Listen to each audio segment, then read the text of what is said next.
Hi, everyone. Welcome to Waste 360's Nothing Wasted podcast. On every episode, we invite the most interesting people in waste, recycling, and organics to sit down with us and chat candidly about their thoughts, their work, this unique industry, and so much more. So thanks for listening and enjoy this episode.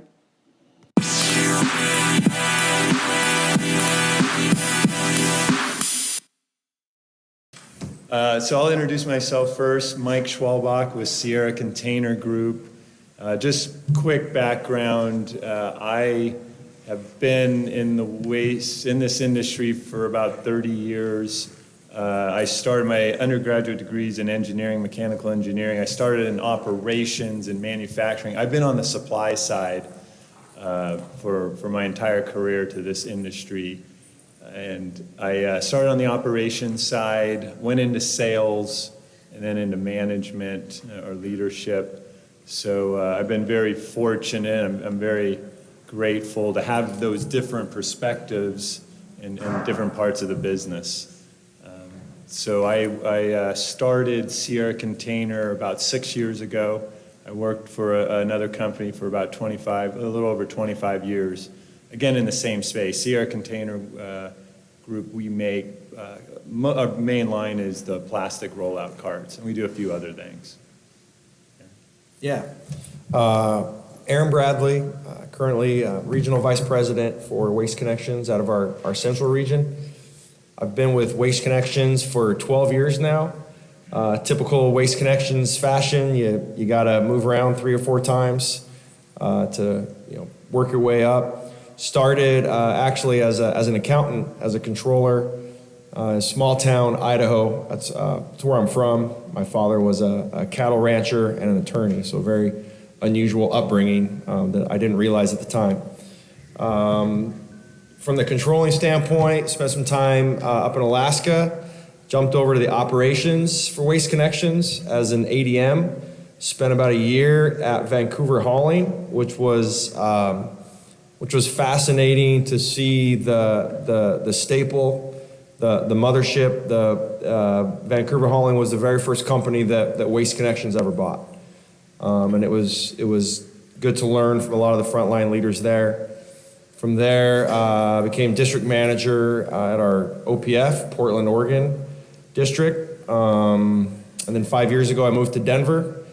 And I've started off there as a DM, divisional VP, and then recently was promoted to regional vice president, overseeing about 15 states between Arizona and Mississippi River, basically.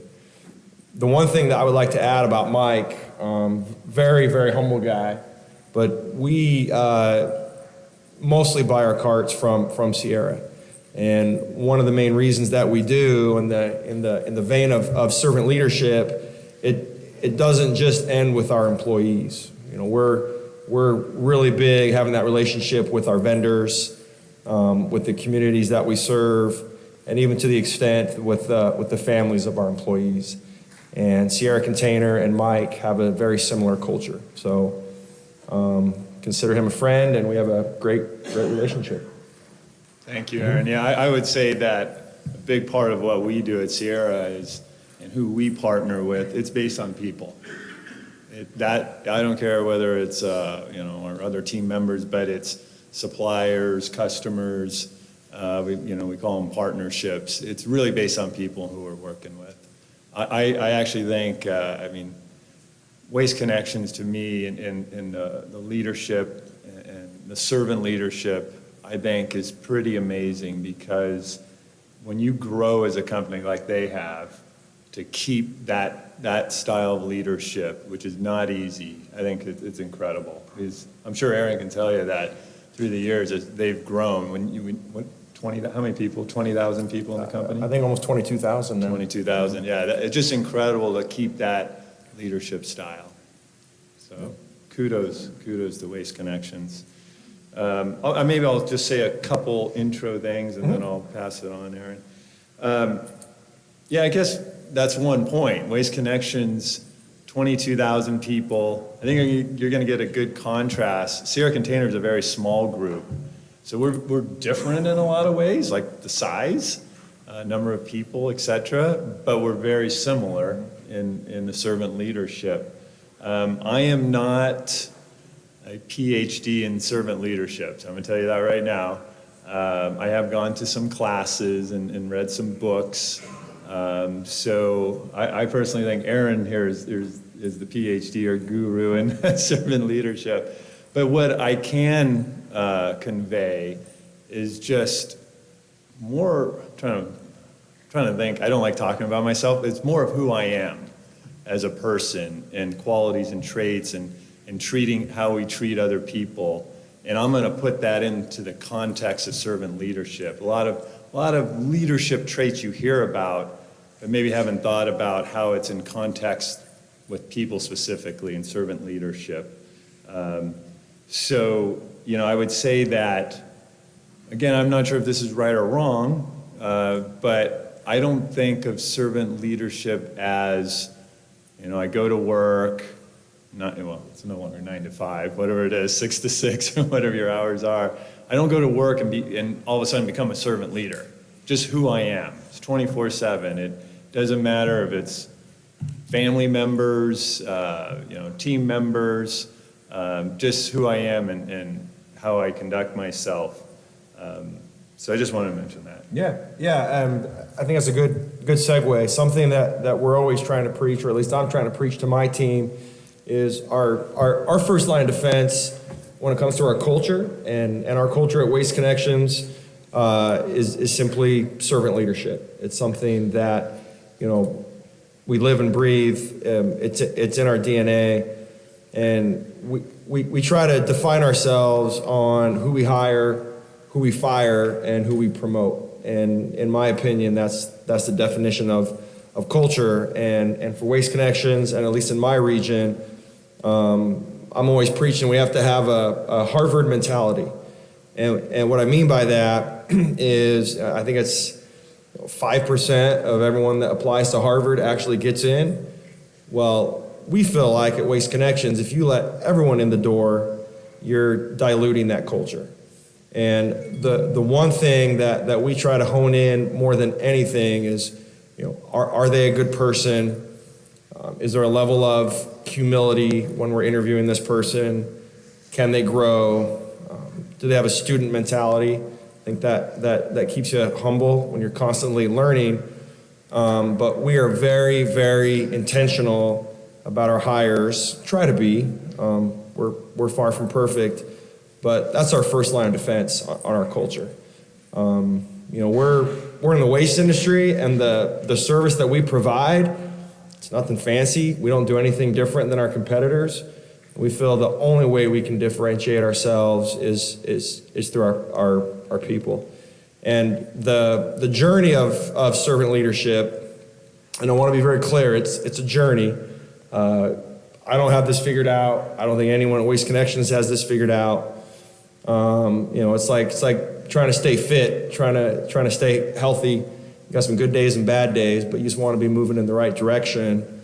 But with our growth from a company in 1997 with 200 employees to where we are now in 25 years to 22,000 employees, we had to be very intentional about our servant leadership culture. This is a journey we started 15 years ago, maybe longer. And it wasn't easy. And there were a lot of people that just didn't buy into it. That's fine. It's not for everyone. But we had to be very purposeful about being servant leaders. And one of the things that we do is we actually have servant leadership classes at Waste Connections. As our leaders and our managers work their way up, we have instructors within Waste Connections, and they come out to the regions, or we send employees out to the corporate office, and we have actual formal classes. So earlier I had mentioned student mentality. That's truly what we're about, right? We know we can learn. We like the classroom. We like the dialogue that you get when everyone's in the classroom. Different opinions. Approach it with a very open-mindedness. So we're very purposeful about the classes. In addition, we have servant leadership surveys. And essentially what that does is it holds all of our leaders accountable. So we'll ask our frontline leaders, hey, how's your manager doing? How's your leader doing? And we'll really hone in to what's important to us. And I've made some tough decisions based on those results. And I think it's good for our frontline employees to know that we're listening collectively. We always have to be listening.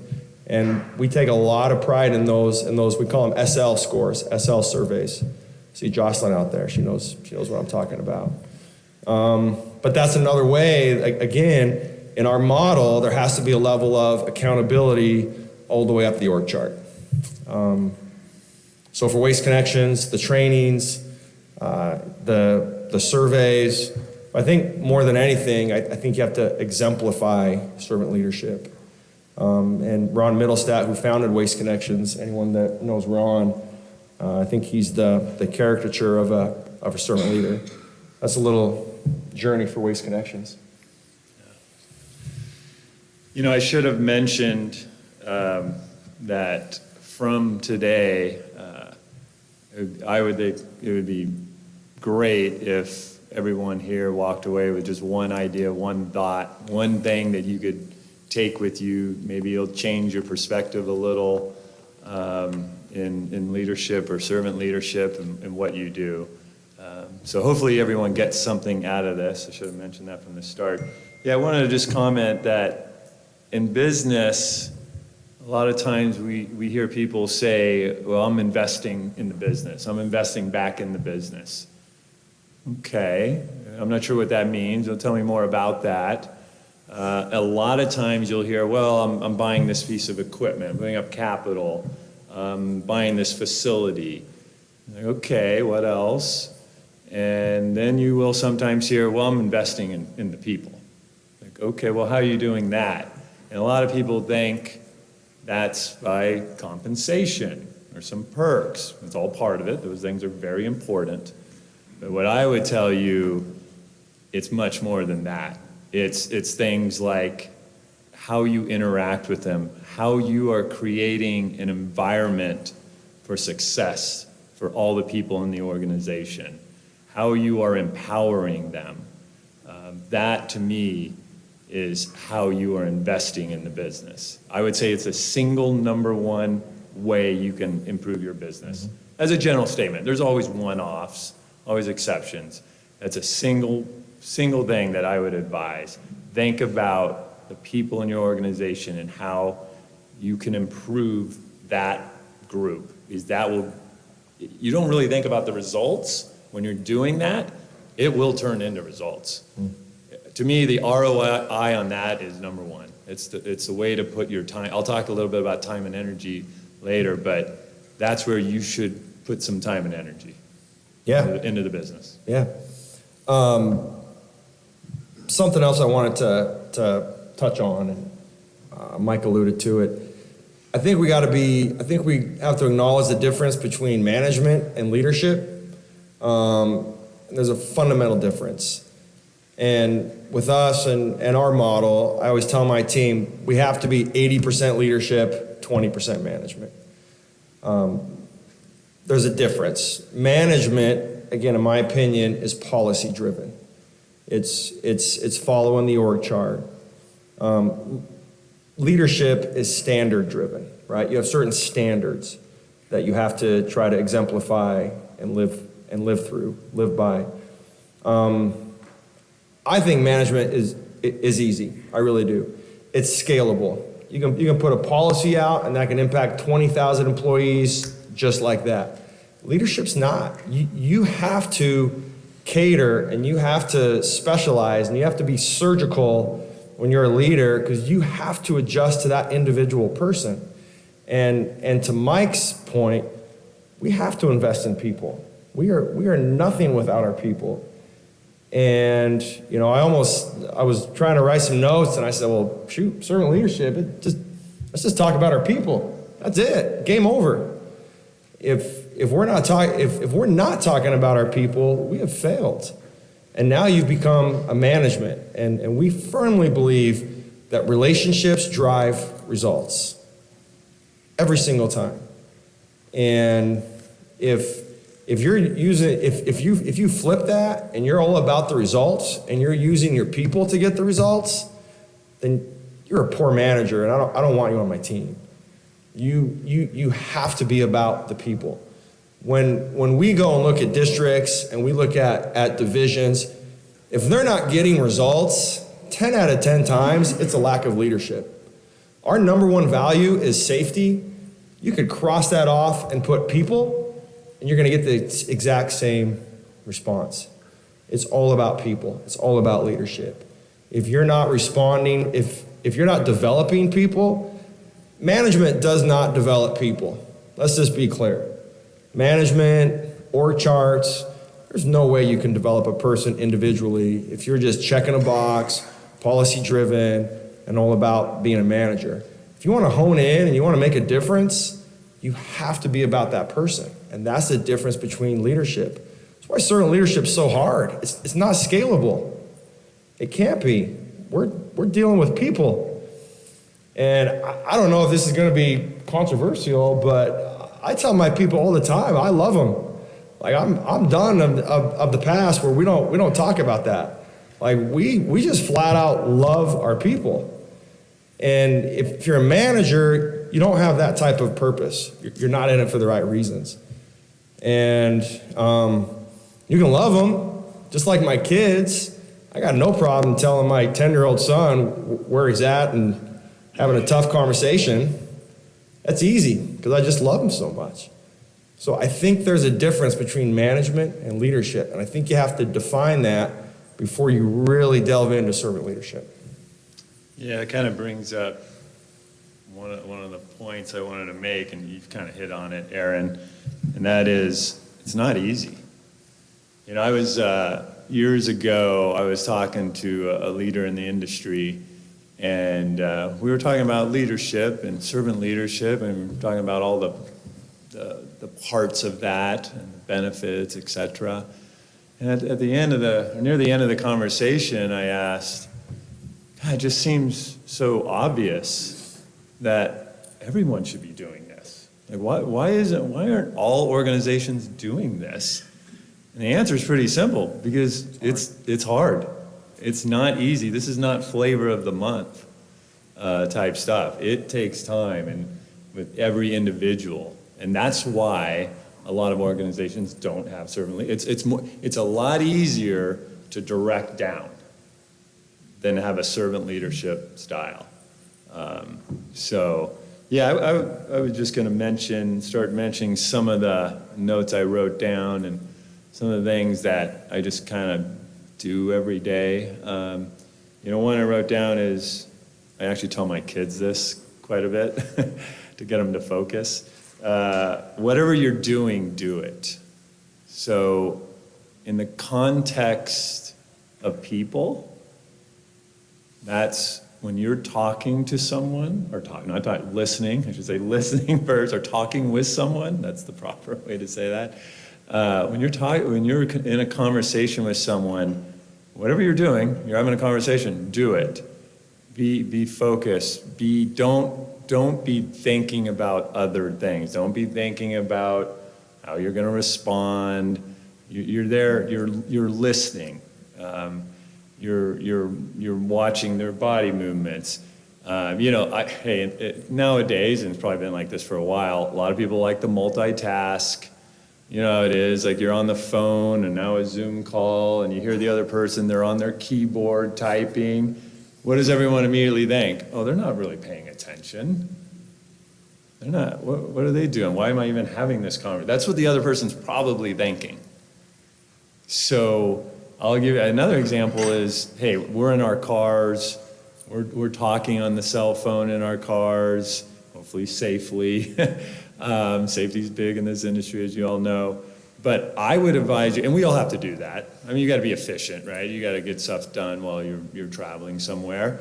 But I would recommend your most important conversations have zero distractions. Zero.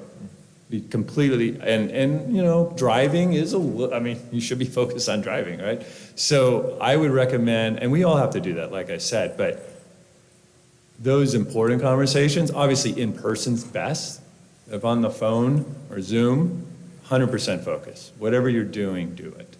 Yeah. I guess to kind of couple off the servant leadership is hard. I think initially, even maybe 15 years ago when we rolled it out as a company, or even 10 years ago, I think even naturally, probably people in this room, you think, oh, servant leadership, that's soft, right? You're more of an appeaser than you are a leader. And three things come to mind if you want to have a servant leadership culture. Number one, you have to have a level of accountability. And I know that kind of a scary word to a lot of people, but we have no problem holding our employees accountable. It's not an issue. But the only way that works is if you hold yourself to the highest standard above everyone else. And that's a level of responsibility that a lot of leaders don't want to take on. But if you're willing to be the standard and you're willing to lead by example, that culture just floods down to the frontline leaders. But it's not easy because you're not perfect and we're not preaching perfection. In fact, I think in a servant leadership culture, mistakes are healthy, mistakes are good. I think you want that environment, but you got to learn from those mistakes. So I think a level of accountability is crucial in any organization, any level of servant leadership. Number two, there has to be a level of, you have to be courageous. And what I mean by that is you can't shy away from tough conversations. And that is so hard. And I know a lot of weak managers that don't have the courage to tell that employee what they need to hear. How can someone get better? How do they know where they stand if you're not candid and honest with them? And that's something that I've always believed in. I think Waste Connections believes in. But it's hard, and that's not for everyone. But I'm going to go back and use my kids as an example. They're always going to know the truth for me. They have to. We have to be so honest and candid with our employees, or they're never going to develop. And that's tough. And I know a lot of managers, I know everyone in this room knows this individual. They're going to hold information in because to them it's a level of power and control. I'm the boss. I know what's right. You don't. You got to educate. You got to develop. You got to get that information out there for everyone to learn. And that takes courage. It takes a level of unselfishness that I don't know if a lot of people have that level of courage. And then lastly, there has to be a dose of humility. One of my favorite books, he's a young author. His name's Ryan Holiday. Ego is the Enemy was one of his books, recent years. But we're always preaching that. Ego has to be the enemy. If you're a leader or a manager and you think that you got this figured out, you have failed. You have no chance. And we're always striving to not be a culture that knows the answers, but to try to be a culture that knows what questions to ask. And we feel like that's going to get us the truth, that's going to get us the right answer, and then take it to another level where if you don't care who gets the credit, think about that for a sec. What organization or what project have you worked on where everyone's all in, they have all of their own individual ambitions towards the cause, and if no one cares about the credit, you can accomplish some incredible things together. But that's hard, and it takes a dose of humility, And one of the things that I'm always telling my team, hey, convince me. I don't got this figured out. Convince me. I think we have to have that mentality if you want to accomplish great things. But not a lot of leaders want to be convinced. It's tough. Yeah, as you were just going through that, Aaron, one of my notes here is be humble. And I put humility, humility, humility. At Sierra, I call them our core values. We have like 4 core values, and that's, to me, at the top of the list. You cannot accomplish as much as you potentially can without humility. That's how you get better. I don't know if Ronald Reagan did this quote, but I wrote it down. I saw it at the Ronald Reagan Library years ago. It's talking about credit, to your point, Aaron. And the quote is, "There's no limit to the amount of good you can do if you don't care who gets the credit." Exactly what you said. So true. Another thing I think that kind of gets missed somewhat, and think about this, you want to make everyone on your team better than you. And tell them that. Tell them that's one of your goals. It's one of my goals. I want to make everyone around me better than myself. And I've seen this in a lot of different shapes and forms through the years.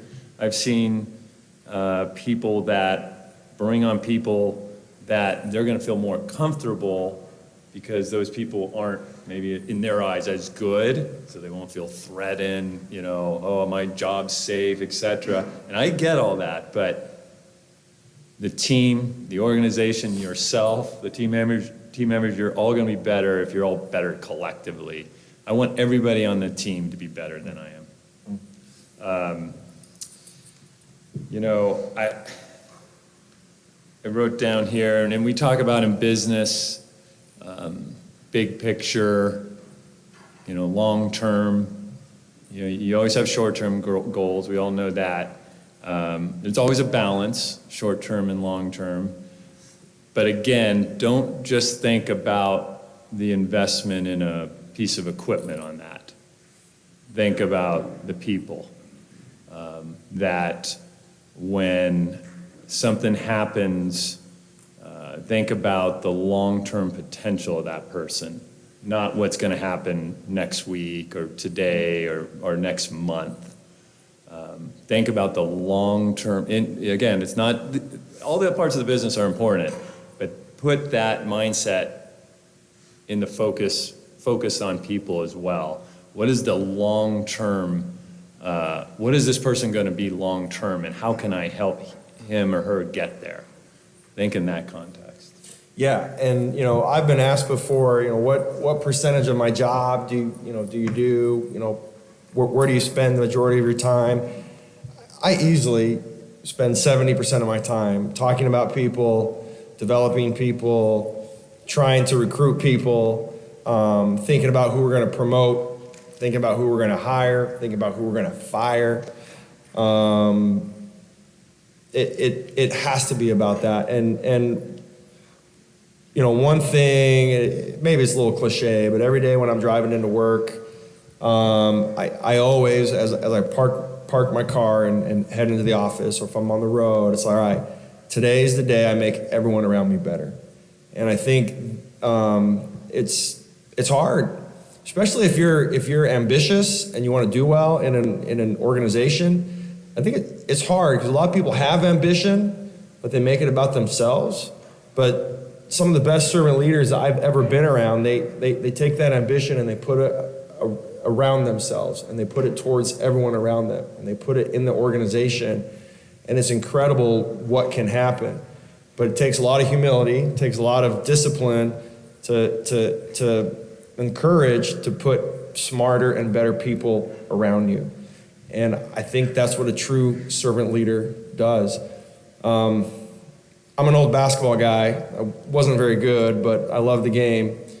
And one of my favorite players of all time is Magic Johnson.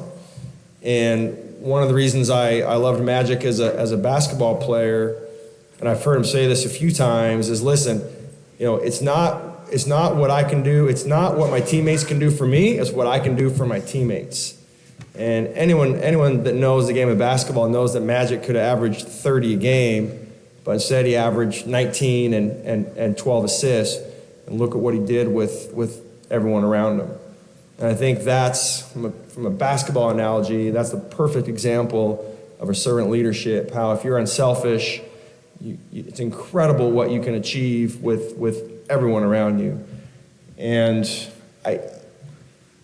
we always try to do business dealings, even with Sierra, where it's not transactional dealings, it's relationship dealings. And everything else will fall into place. Yeah, agree. wanted to mention a couple other things. This concept, again, I'm going to put it in the context of servant leadership. I'm not sure if it's in any book of servant leadership. Something that I do, which is, I think, can be difficult, and that's the initial steps with the people around you. And what I'll say is, I try to inherently trust people from the get-go.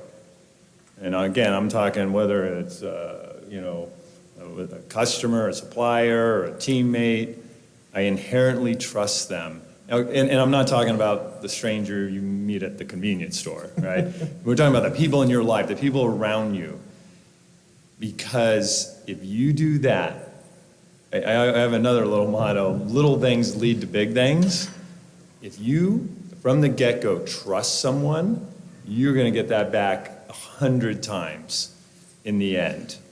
But if you don't, those initial encounters with someone, they're all important through the journey, but you will not go as far. It's kind of like, to use sports again, a little. I'm a big sports guy, and he is a good basketball player, by the way.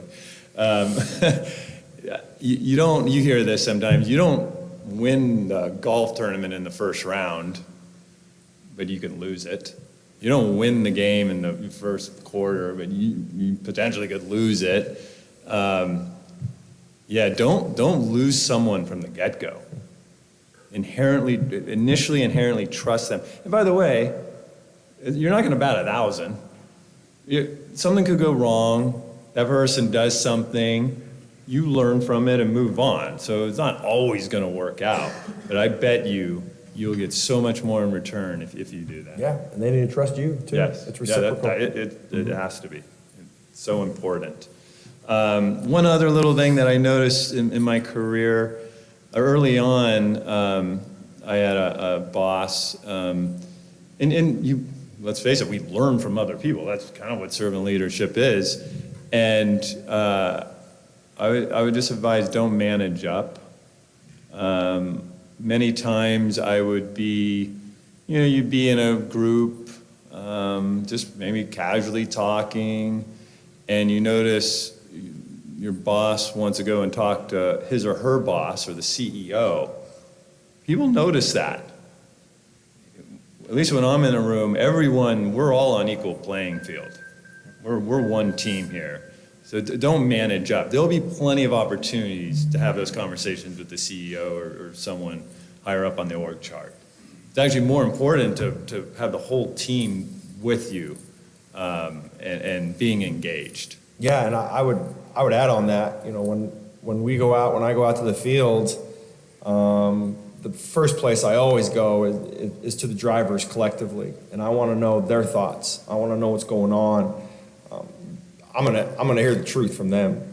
And if we don't have district managers, site managers, divisional VPs that just don't fundamentally have a profound respect for our frontline employees, they're not going to be a good servant leader, and I don't want them on the team. Even though I may like them, right? At that point, my opinion doesn't matter. I'm going to listen to the group. I'm going to listen to the men and women that they should be leading.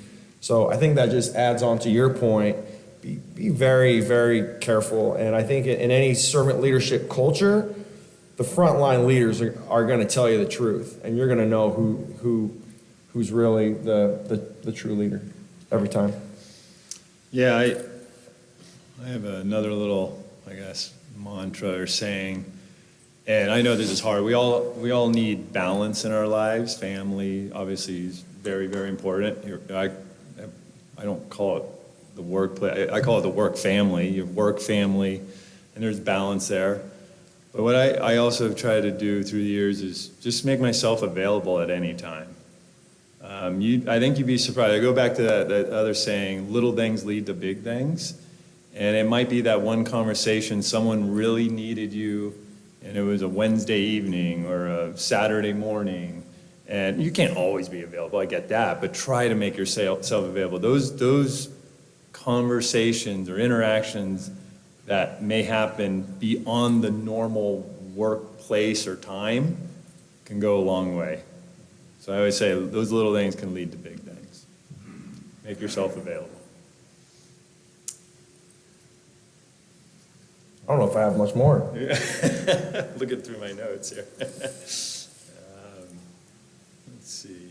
I guess I'll say a couple other things, kind of bringing it more real life to Sierra. I mentioned how I think it's incredible what Waste Connections has done and is doing today with 22,000 people in servant leadership. So when I started Sierra Container, by the way, I never thought I'd start a company. It just kind of happened. Actually, because of a lot of great people, I'll never forget, supported me and gave me the confidence. But when I started it, you start thinking about, what's this thing going to look like? You got the business part. Okay, we'll figure out how to make containers and how we're going to do it, how we're going to be different there and all that.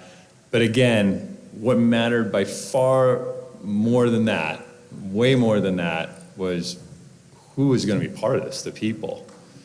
And the only way that was going to happen was the right people, but I wanted to make sure they all had some ownership in the company. They had some skin in the game, whatever you want to call that, some equity. Because this is not, I founded it, but this is not my company, it's our company. It's their company, what they want to do with it. So they have ownership in Sierra.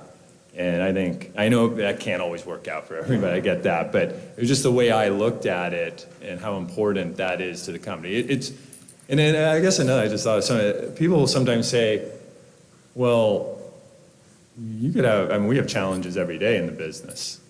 And what happens if this happens? What happens if resin does this, or, all your machines go down? And I always say the same thing. We will have challenges, but if you have a good team, the right people, you can get through any challenges. It's my response to that question every time. Yeah. Yeah, and it can be fun if you surround yourself with great people. Yes. Challenges can be a lot of fun. Yep, that's right. I mentioned before about energy. We all have only so much time and energy in a day, week, year. So we all have to prioritize, right? We all have to prioritize. I always have another little saying, return on energy. I think about that more than the other return slogans, actually. A return on energy, the energy someone's putting in, what are you getting out of that? And what I would say is, think about that in terms of people again. And it goes back to, being in the moment, whatever you're doing, do it. I said this at another conference, make your finest, you can't be on all day, right? That's too hard. It's hard. You need breaks. But make your finest moments of the day, the week, the year when you're engaging with people.